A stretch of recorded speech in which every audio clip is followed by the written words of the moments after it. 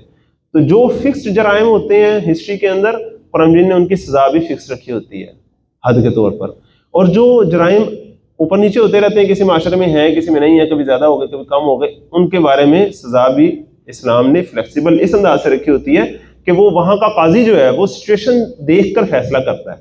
اب یہ جو جرم ہے ہم جنس پرستی کا، جس کا یہاں ذکر آ رہا ہے، یہ ہر معاشرے کا اس طرح کا جرم نہیں ہے جس طرح نارمل جو زنا کا ایک پروسیس ہے اس طرح کا جرم ہو، لہٰذا اس کی سزا تعزیر رکھی ہے۔ یہ قاضی کے اوپر ہے کہ وہ سچویشن دیکھ کے فیصلہ کر سکتا ہے۔ بالعموم وہ حد سے نیچے کی سزا ہوتی ہے، لیکن اگر کوئی ایکسیپشنل صورتحال ہو تو حد سے اوپر بھی جا سکتی ہے، لیکن وہ ایکسیپشنل صورتحال ہے۔ فَإِن تَابَا، پھر اگر وہ دونوں توبہ کر لیں، وَأَصْلَحَا، اور اپنی اصلاح بھی کر لیں، فَأَعْرِضُ عَنْهُمَا، تو ان کا پیچھا چھوڑ دو۔ ان اللہ کان توابا الرحیما، بے شک اللہ بہت توبہ قبول کرنے والا ہے، رحم فرمانے والا ہے۔ تو آپ اندازہ کریں، جیسے ہی سزا بیان کی گئی، ساتھ ہی دوسرے لوگوں کو بھی اشارہ کر دیا گیا ہے کہ جب وہ توبہ کر لیں، اصلاح ہو جائے، پھر اب ان کے پیچھے ہی نہ پڑے رہو، ان کو ساری عمر تانے نہ مارتے رہو ان کی کسی غلطی کا۔ غلطی ہوئی، بات ختم ہو گئی، اب جانے دو ان کو۔ انما التوبۃ علی اللہ للذین یعملون السوء بجہالہ، بڑی خوبصورت الفاظ۔ انما التوبۃ علی اللہ، بے شک اللہ پر لازم ہے ایسے لوگوں کی توبہ قبول کرنا۔ اللہ تعالیٰ نے اپنے اوپر لازم کر لیا۔ اللہ تعالیٰ کے اوپر ویسے کوئی چیز لازم نہیں ہے، لیکن اللہ تعالیٰ نے خود اپنے اوپر لازم کر لی کہ میں ان کی توبہ لازماً قبول کروں گا۔ للذین یعملون السوء، محض ان لوگوں کی جو گناہ کر بیٹھتے ہیں، بجہالۃ، نادانی میں، جذباتی ہو کر، کم علمی میں بہہ جاتے ہیں۔ ثم یتوبون من قریب، پھر فوراً ہی جلدی سے توبہ کر لیتے ہیں، جیسے ہی انہیں ہوش آتی ہے، پتہ لگتا ہے غلطی ہوئی، فوراً سے توبہ کر لیتے ہیں۔ فاولئک یتوب اللہ علیہم، سو یہی تو وہ لوگ ہیں کہ اللہ ان کی توبہ قبول فرماتا ہے۔ وکان اللہ علیما حکیما، اور اللہ ہر بات سے باخبر ہے، بڑی حکمت والا ہے۔ اللہ کو پتہ ہے کہ کون جہالت میں گناہ کرتا ہے اور کون جان بوجھ کے اکڑ دکھا کے کرتا ہے، اور کون جلدی سے توبہ کر لیتا ہے اور کون کرتا رہتا ہے اور جب آخری موقع آتے ہیں تب توبہ کرتا ہے۔ وَلَيْسَتِ التَّوْبَةُ لِلَّذِينَ يَعْمَلُونَ السَّيِّئَاتِ، اور ایسے لوگوں کی توبہ کوئی نہیں ہے جو گناہ کرتے ہی چلے جاتے ہیں، حَتَّى إِذَا حَضَرَ أَحَدَهُمُ الْمَوْتُ، یہاں تک کہ ان میں سے جب کسی کے سامنے موت آ کھڑی ہوتی ہے، قَالَ، تو کہتا ہے، إِنِّي تُبْتُ الْآنَ، کہ اب میں توبہ کرتا ہوں۔ وَلَلَّذِينَ يَمُوتُونَ وَهُمْ كُفَّارٌ، اور نہ ان لوگوں کی توبہ ہے جو اس حالت میں مر جائیں کہ وہ کفر کی حالت میں ہوں، کفر کی حالت میں مر جائیں۔ اولئک اعتدنا لهم عذابا الیما، یہ وہ لوگ ہیں کہ ان کے لیے دردناک عذاب تیار کر رکھا ہے۔ توبہ کا دروازہ کھلا ہے جب تک کہ موت کا غرغرہ طاری نہیں ہوتا، بندے کے حلق تک جب موت پہنچ جاتی ہے، بندے کو جب دوسرے عالم کے اس کے اوپر غیب کے پردے اٹھنے لگ جاتے ہیں، اس وقت پھر اگر وہ توبہ کرنے لگے تو اس وقت توبہ کا پھر کوئی فائدہ نہیں۔ اللہ تعالیٰ ہمیں اس سے پہلے توبہ کرنے کی توفیق عطا فرمائے۔ کبھی بھی یہ نہ سمجھیں کہ یہ جو توبہ کی چیزیں آ رہی ہیں، یہ جو نافرمانی کی باتوں کا ذکر آ رہا ہے، جیسے میں اور کچھ لوگ ہیں باہر معاشرے میں ہوتے ہیں وہ غلط ہوتے ہیں، ہم تو بڑے اچھے لوگ ہیں یہاں بیٹھے ہیں، نہیں، ایسی بات نہیں ہے۔ شیطان جب بندے کو جفا ڈال لیتا ہے، بندے کو اپنی غلطیاں نظر نہیں آتی، بندے کو اپنا کردار سب ٹھیک نظر آتا ہے، غلطیاں دوسروں میں نظر آتی ہیں۔ اور جب شیطان سے اس کا پیچھا چھوٹ جاتا ہے اور اللہ تعالیٰ کی رحمت اسے اپنے گھیرے میں لیتی ہے تو انسان کو اپنی غلطیاں نظر آنے لگتی ہیں۔ اگر ہمیں اپنی غلطیاں نظر نہیں آ رہی نا فرض کریں آج میں غور کروں اپنے اوپر اور محسوس کروں یار میرے اندر تو کوئی غلطی ہے ہی نہیں، تو یہ میری سب سے بڑی غلطی ہے کہ مجھے غلطی نہیں نظر آ رہی اپنی، یہ حالت ہو گئی میری۔ اللہ تعالیٰ پہلے مجھے اس سے معاف فرمائے، پھر مجھے اپنی غلطیاں بھی نظر آئیں گی، پھر میں ان پر بھی توبہ کروں گا انشاءاللہ، اور پہلے توبہ کر لے بندہ۔ یا ایھا الذین آمنوا، اے ایمان والو، لا یحل لکم، تمہارے لیے جائز نہیں ہے، ان ترثوا النساء کرہا، کہ تم عورتوں کو زبردستی میراث بنا لو۔ اب پہلے کیا ہوتا تھا کہ بہت سے طبقات جو تھے اس معاشرے کے، اس میں کیا ہوتا تھا کہ وراثت جب تقسیم ہوتی تھی تو خواتین کو بھی تقسیم کر لیا جاتا تھا۔ ولا تعضلوہن، اور نہ دباؤ ڈالو ان پر، لتذہبوا، تاکہ ہڑپ کر جاؤ تم، ببعض ما آتیتموہن، کچھ حصہ اس کا جو تم نے انہیں میراث کے طور پر دیا ہے۔ اب دیکھیں خاتون کو حصہ مقرر اللہ تعالیٰ نے کر کے دے دیا، لیکن اگر بندے نے قانون کی روح کے مطابق عمل نہ کرنا ہو تو پھر بندہ اس کو مذاق بنا لیتا ہے کہ ماں کا حصہ تو آ گیا، لیکن اب ماں ہے اس زمانے میں بھی اور اس زمانے میں بھی، بات بڑی عجیب ہے، لیکن بیوہ ہے نا وہ، اس کو حق حاصل ہے آگے بھی شادی کرنے کا۔ آپ کی بہن ہے اس کو بھی حق حاصل ہے، یہ جو ونی کے نام پر ہوتا ہے اور کیا کیا کچھ ہوتا ہے کہ اگر ہم نے بہن کی ہماری شادی ہو گئی، بیٹی کی شادی ہو گئی تو پھر تو وراثتی تقسیم ہو جائے گی، تو قرآن جی سے شادیاں کی ہوتی ہیں اور کیا کیا کچھ کیا ہوتا ہے، یہ سارا کچھ ہوتا ہے نا، یہ سارا کچھ ہوتا ہے جب انسان مال کے پیچھے جا کے انسانی حقوق کا دیوالیہ ہی نکال دے۔ تو کہا جا رہا ہے کہ ان خواتین کے ساتھ زیادتی نہ کرو، الا ان یاتین بفاحشۃ مبینہ، الا یہ کہ وہ صریح بدکاری کریں، صریح بدکاری کا ارتکاب کریں۔ وعاشروہن بالمعروف، اور عورتوں کے ساتھ اچھا رویہ رکھو۔ دو الفاظ ہیں صرف اور بڑے خوبصورت ہیں، وعاشروہن بالمعروف، ان کے ساتھ اچھا برتاؤ کرو۔ فَإِن كَرِهْتُمُوهُنَّ، پھر اگر تمہیں وہ ناپسند ہوں، فَعَسَىٰ أَن تَكْرَهُوا شَيْئًا، تو کوئی عجب نہیں ہے کہ تمہیں کوئی چیز پسند نہ ہو، وَيَجْعَلَ اللَّهُ فِيهِ خَيْرًا كَثِيرًا، اور اللہ نے اس میں خیر کثیر رکھی ہو۔ تمہیں اگر کسی کی شکل اب پسند نہیں رہی، تمہیں کسی کی جسمانی خوبصورتی اب پسند نہیں رہی، تو کیا پتہ اللہ تعالیٰ نے اس میں برکت رکھی ہو، اس میں اچھی تمہارے لیے نیک اولاد رکھی ہو، یہ اللہ تعالیٰ کے کام ہے۔ حضرت عمر رضی اللہ عنہ کے زمانے میں ایک بڑا خوبصورت ایک واقعہ ہے۔ ایک خاتون جو ہیں وہ آئیں اور حضرت عمر رضی اللہ عنہ سے انہوں نے شکایت کی کہ میرا جو بندہ ہے وہ کہتا ہے کہ میں نے تمہیں طلاق دینی ہے، حالانکہ اس کو میرے ساتھ کوئی مسئلہ نہیں ہے، 4 بچوں کی میں ماں ہوں، وہ کہتا ہے میں نے تمہیں طلاق دینی، میں نے نئی شادی کرنی۔ تو حضرت عمر رضی اللہ عنہ کہتے ہیں کہ بھئی تم لوگ آپس میں تو انبن چل رہی، کوئی مسئلہ ہے؟ کہتے ہیں مسئلہ تو کوئی نہیں، کہتا ہے میں نے طلاق دینی۔ وہ گئے اس بندے کے پاس، اپنی دکان پر تھا، بڑے ریکویسٹ کے انداز سے کہتے ہیں مجھے اس طرح پتہ چلا تو ہم بیوی کو کیوں طلاق دینا چاہتے ہیں؟ کہتا ہے امیر المومنین میں طلاق دے نہیں سکتا، میرا حق ہے، قانون نے مجھے اجازت دی ہے۔ تمہیں کہتے ہیں قانون نے تو تمہیں اجازت دی ہے، میں اس حوالے سے نہیں تمہیں پوچھ رہا، میں ویسے طور سے پوچھ رہا ہوں، کیوں دے رہے ہو تم؟ تو انہوں نے کہا بھائی میرا دل بھر گیا، مجھے وہ اب اچھی نہیں لگتی، میں اب نہیں کرنا چاہتا ہوں۔ انہوں نے کہا تم نے نہیں کرنی ہے یا نہیں کرنی وہ ایک علیحدہ بات ہے، لیکن تم اس بیچاری کو کیوں طلاق دینا چاہتے ہو جو اب تمہیں اچھی نہیں لگ رہی؟ اس نے تمہارے بچے پالے پوسے، اپنی ساری جوانی تمہارے بچوں میں گھلا دی، اب جب وہ جسم اس کا ڈھلک گیا تو تم کہہ رہے ہو کہ وہ تمہیں پسند نہیں ہے۔ اگر وہ اپنے جسم کا خیال رکھتی اور بچوں کو اگنور کرتی تو تم کہتے کتنی بری ماں ہے۔ تو ایسے نہ کرو، صرف جسمانی خوبصورتی کے تحت نہیں رشتے قائم رہتے، صرف اپرنٹ جو بیوٹی ہے اس کی بنیاد پر رشتے قائم نہیں رہتے، کوئی مودت ہوتی، کوئی رحمت ہوتی، کوئی لحاظ ہوتا ہے، تو لہٰذا گھر نہ توڑو۔ تو اس کو بھی تھوڑا خیال آیا، اس نے کہا ٹھیک ہے میرے میں ایسے کروں گا۔ یہ ہوتی ہے اسلامی ریاست جو کونسلنگ بھی کرتی ہے۔ اللہ تعالیٰ ہمیں ایسے اسلامی ریاست نصیب فرمائے جس میں کونسلنگ کے شعبے بھی ہوں، جس میں ساری چیزیں ہوں۔ وَإِنْ أَرَدْتُمُ اسْتِبْدَالَ زَوْجٍ مَكَانَ زَوْجٍ، اور اگر تم ایک بیوی کی جگہ دوسری بیوی بدلنا چاہتے ہو، فرض کرو کسی کو چھوڑ کے دوسری لے کر آنا چاہتے ہو، وَآتَيْتُمْ إِحْدَاهُنَّ قِنْطَارًا، اور تم ان میں سے کسی ایک کو ڈھیروں مال دے چکے ہو، فَلَا تَأْخُذُوا مِنْهُ شَيْئًا، تو اس میں سے کچھ بھی واپس نہ لو۔ یہ بڑے خوبصورت الفاظ ہیں۔ اب آپ اندازہ کریں ایک بیوی سے جب تعلق ہوا، اب شروع میں بڑا ایک رومانٹک سا دور ہے، ہنی مون پیریڈ ہے، اس سے تحفے پہ تحفے ہو رہے ہیں، یہ ہو رہا ہے وہ ہو رہا ہے۔ اب جب اسے چھوڑنے لگے ہیں، دوسری لے کے آنے لگے، اب سارے اس سے چھینے بندہ، یہ کوئی اچھی عادت نہیں ہے۔ یہاں تک آپ اندازہ کریں کہ جب طلاق دے رہے ہیں ایک کو، تب اگر یہ باتیں کہی جا رہی ہیں، ہمارے ہاں کیا ہوتا ہے کہ ایک بیوی ہے اس کو رکھنا ہے لیکن دوسری لے کر آنی ہے۔ یہ دوسری شادی آج کا بڑا ایک کرنٹ ایشو ہے، بالخصوص جو 30s 40s کے جو لوگ ہیں ان کے لیے تو یہ بہت بڑا ایشو ہے۔ کیوں بلا؟ جب جوانی میں ان کی شادی ہوتی ہے، والدین کرتے ہیں، نہ اپنے پاؤں پر کھڑے ہوتے ہیں، نہ معاشی طور پہ اتنے مضبوط ہوتے ہیں، شادی ان کی ہو جاتی ہے۔ جب وہ ذرا بڑی عمر کو پہنچتے ہیں، ان کے پاس 4 پیسے آتے ہیں، وہ بیوی جو ان کے ساتھ موٹر سائیکل پہ کھجل ہوتی رہتی پورے شہر میں، اب انہیں وہ اتنی اچھی نہیں لگتی جب ان کے پاس گاڑی آ جاتی ہے تو اب انہیں اور بیوی کی تلاش ہوتی ہے. اب اگر کرنی ہے دوسری، اسلام نے اجازت دی ہے، اس کو کون روک سکتا ہے؟ لیکن اس کا مطلب یہ تو نہیں ہے کہ پہلے کے حق مارو، تم پہلے کے ساتھ زیادتی کرو. پہلے کو اس کے حق پورے دو، اس کے دیے ہوئے جو تم نے اسے اسٹیٹس دیا ہوا ہے لائف کا، اسے جو محبت دی ہوئی ہے، اس کو جو کیئر دی ہوئی ہے، وہ سب اس سے چھیننے کا کیا مطلب ہے؟ جو تم نے اسے دیا ہو وہ اسے واپس ڈالو. وَآتَيْتُمْ إِحْدَاهُنَّ قِنْطَارًا فَلَا تَأْخُذُوا مِنْهُ شَيْئًا أَتَأْخُذُونَهُ بُهْتَانًا وَإِثْمًا مُبِينًا، کیا تم وہ مال اس سے بہتان لگا کر اور صریح ظلم کر کے لوگے؟ اب کیا ہوتا تھا کہ اگر پیچھے ذکر آیا نا کہ اگر اس نے کھلی بے حیائی کا ارتکاب کیا تو پھر لے سکتے ہو، تو اب اس کا مطلب ہے کہ نعوذ باللہ پھر تم اس پر گندے گندے الزام لگاؤ گے تاکہ تم اس سے مال لے لو. وَكَيْفَ تَأْخُذُونَهُ، بھلا کیسے تم لے سکتے ہو اس سے یہ سارا کچھ واپس؟ وَقَدْ أَفْضَىٰ بَعْضُكُمْ إِلَىٰ بَعْضٍ، جبکہ تم ایک دوسرے کے ساتھ یکجان ہو چکے تھے.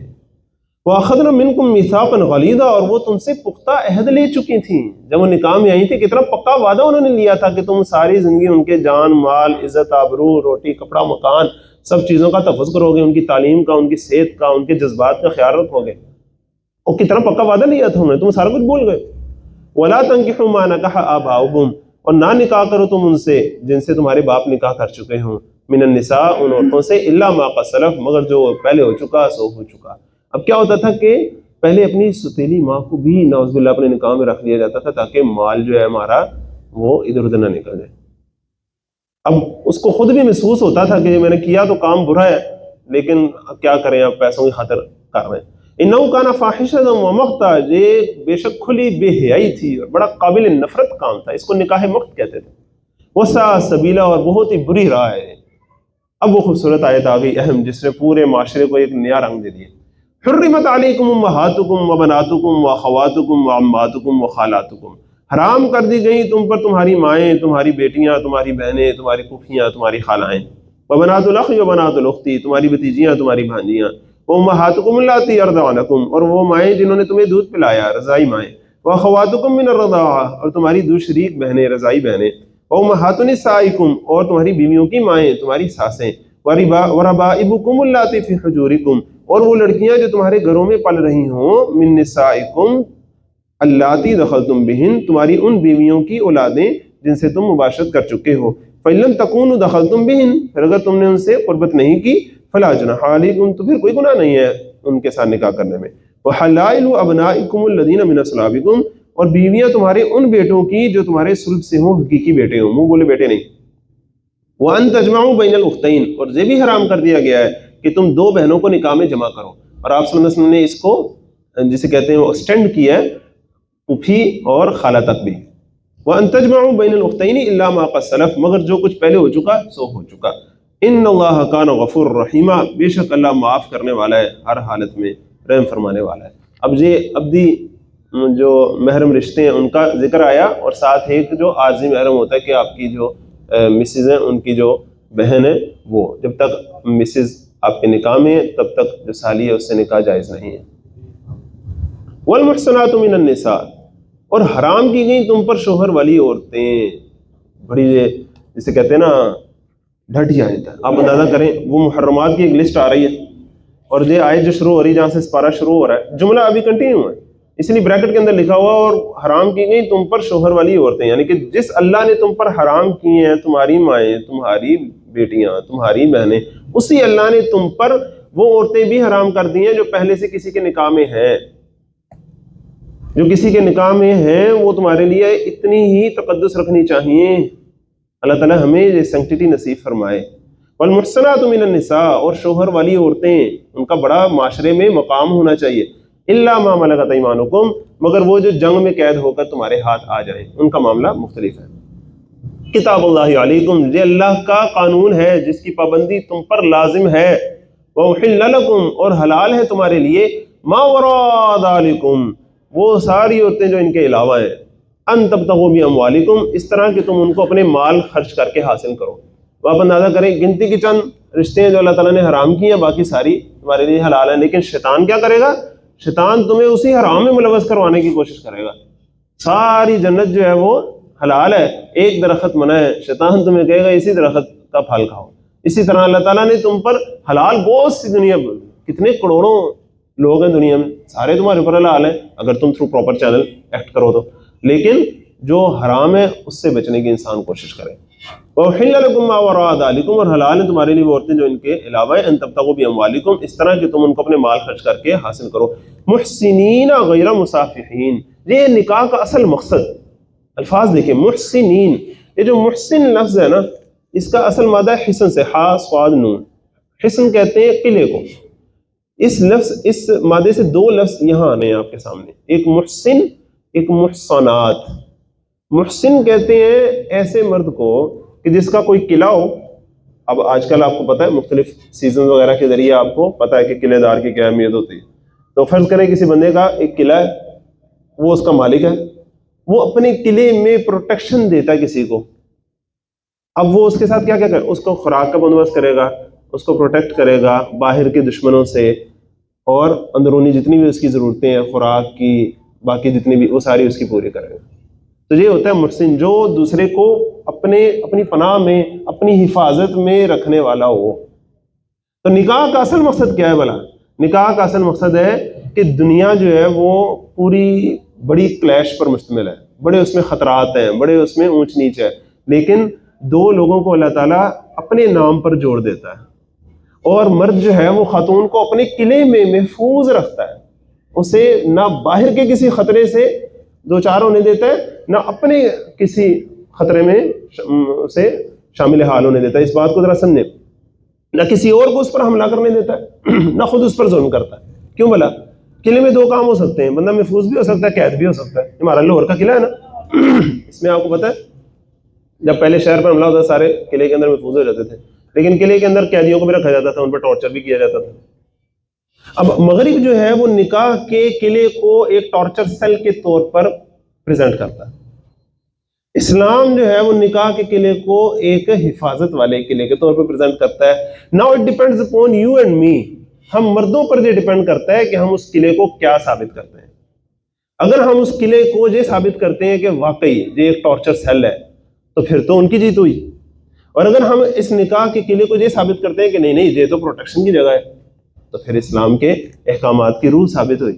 تو اللہ تعالیٰ ہمیں اسلام کے ساتھ کھڑے ہونے کی توفیق عطا فرمائے۔ محسنین غیر مصافحین، قلعے میں ان کو محفوظ کرنے کے لیے، نہ کہ بدکاری کی خاطر، نری لذت پوری کرنے کے لیے نہیں۔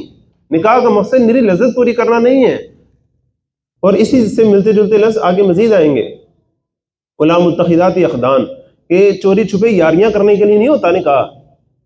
ہم نے نکاح کا اور ہی مقصد بنا دیا کہ پہلے کچھ اور چلتا رہا، چوری چھپے معاملات چلتے رہے، اور بالکل جسے کہتے ہیں نا وہ حیوانی جذبات کے تحت رشتے اور تعلقات چلتے رہے، بالآخر جی پھر ہم نے بالآخر نکاح کر لیا۔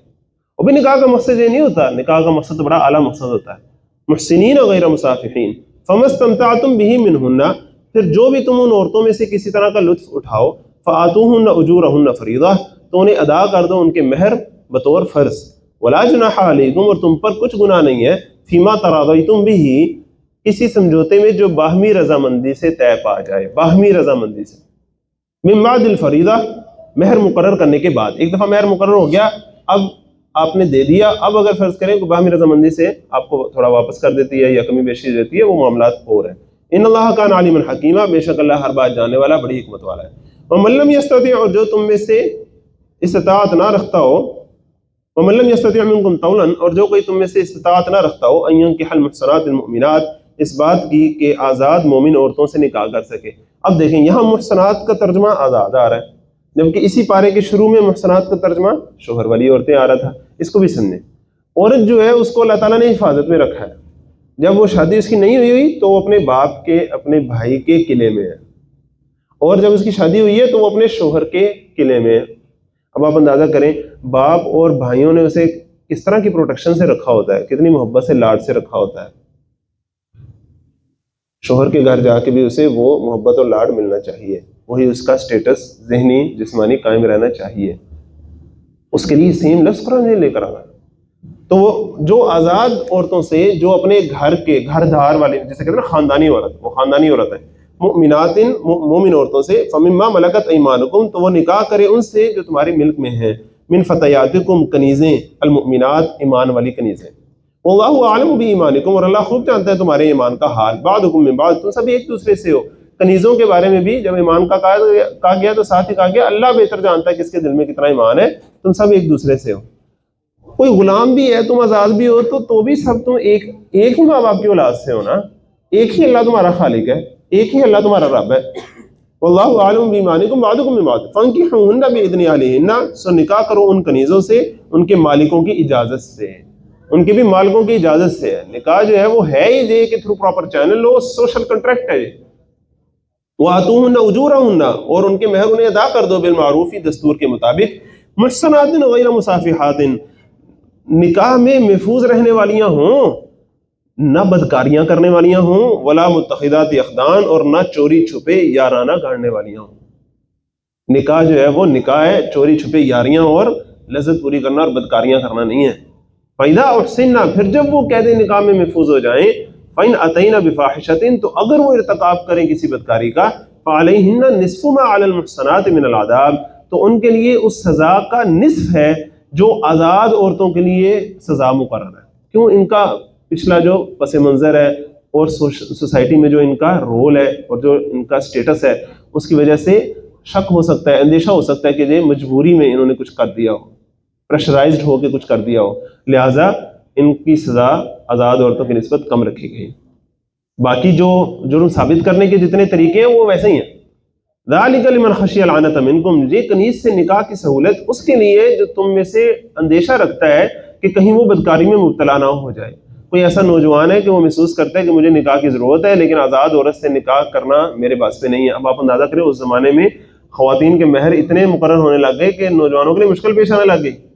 وہ آ کے حضرت عمر رضی اللہ عنہ سے ریکویسٹ کی کہ عورتوں سے کہیں اپنے مہر ذرا نیچے کریں، ہمیں بڑی مشکل پیش آ رہی ہے. تو حضرت عمر رضی اللہ عنہ نے مسجد کے ممبر پر یہ کہا کہ بھئی اس سے زیادہ مہر کوئی نہ لے. تو ایک خاتون کھڑی ہو گئی، انہوں نے کہا اللہ تعالیٰ نے جب کہا ہے کہ وآتیتم احداہن قنطارا، چاہے ڈھیروں مال دیا ہو، تو اس کا مطلب ہے مہر میں ڈھیروں مال بھی دیا جا سکتا ہے. جب اللہ تعالیٰ نے لمٹ نہیں لگائی، آپ کون ہوتے ہیں لمٹ لگانے والے؟ حضرت عمر رضی اللہ عنہ خاموش ہو گئے اور کہا کہ ہاں خاتون نے صحیح کہا ہے، عمر نے غلطی کی ہے.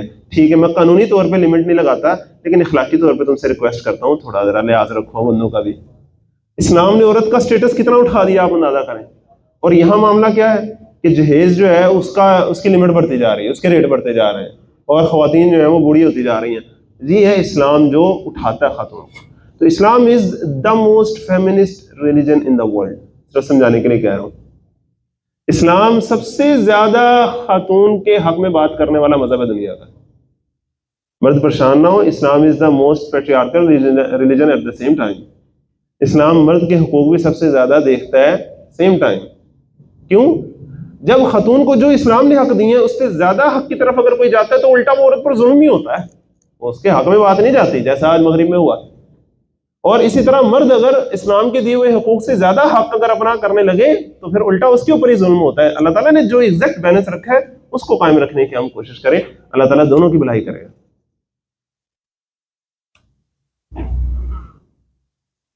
وَأَن تَصْبِرُوا خَيْرٌ لَكُمْ، اور یہ کہ صبر سے کام لو تم تو یہ تمہارے لیے بہتر ہے. واللہ غفور رحیم، اور اللہ بہت بخشنے والا ہے، رحم فرمانے والا ہے. یرید اللہ لیبین لکم، اللہ چاہتا ہے کہ تمہارے لیے اپنے احکام کھول کھول کر بیان کر دے. ویہدیکم سنن الذین من قبلکم، اور تمہیں ان لوگوں کے طریقوں پر چلائے جو تم سے پہلے تھے. معاشرتی معاملات میں جو ہماری روایات ہیں وہ بڑی خاص اور اچھی ہوا کرتی تھیں. جو وقت آگے جا رہا ہے جدید جو روایات آتی جا رہی ہیں ان میں بڑا ہی غرق ہوتا جا رہا ہے. وَيَتُوبَ عَلَيْكُمْ، اور تمہاری توبہ قبول کر لے. اللہ علیم الحکیم، اور اللہ ہر بات جاننے والا بڑی حکمت والا ہے. اللہ یرید ان یتوب علیکم، اور اللہ تو چاہتا ہے کہ تمہاری توبہ قبول فرما لے. ویرید الذین یتبعون الشہوات، اور مگر وہ لوگ جو خواہشات نفس کی پیروی کرتے ہیں، ان تمیلوا میلا عظیما، وہ چاہتے ہیں کہ تم راہ راست سے بہت دور جا کے بہت دور چلے جاؤ. یرید اللہ ان یخفف عنکم، اللہ چاہتا ہے کہ تمہارا بوجھ ہلکا کرے. اندازہ کریں اللہ تعالیٰ نے نکاح کا رستہ رکھا، نہ رکھتا تو ان نفسانی جذبات کو پورا کرنے کا تمہارے پاس کیا رستہ ہوتا، کتنی مشکل ہوتی ہے تمہارے لیے. اللہ تعالیٰ نے آسانی کر دی. مزید اللہ تعالیٰ نے یہ جو پورا تھرو پراپر چینل ایک نکاح کا طریقہ رکھا تاکہ سوسائٹی میں انارکی پیدا نہ ہو، جنسی بے روی پیدا نہ ہو. یہ بھی تمہارے لیے آسانی کا رستہ رکھا ہے اللہ تعالیٰ نے. اگر زنا ہوتا تو تم بڑی مشکل میں پڑ جاتے. واللہ یرید ان یتوب علیکم یرید اللہ ان یخفف عنکم، اللہ چاہتا ہے کہ تمہارا بوجھ ہلکا کرے. وخلق الانسان ضعیفا، اور انسان بڑا کمزور پیدا کیا گیا. یا ایھا الذین آمنوا، ایمان والو، لا تأکلوا اموالکم،